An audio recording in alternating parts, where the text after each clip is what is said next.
Jama'a assalamu alaikum, yau kuma muna tare da latest G Adam.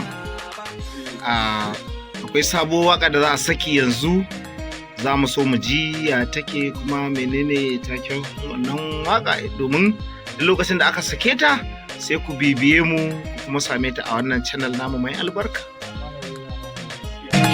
So san baya duba kala fari da baki kafin ya shiga, da zarar zuciya ta kamu a nan kirji sai ya ta buga.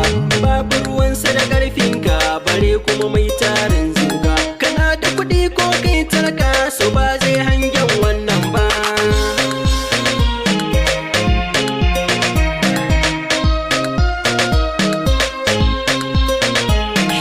Na shiga sune babu shiri a zuciya kun san babu kashi, ni na san riba na gun dukkanin wanda yake dashi, da so mai san ka soyayya da gaskiya kar da kayo gashi.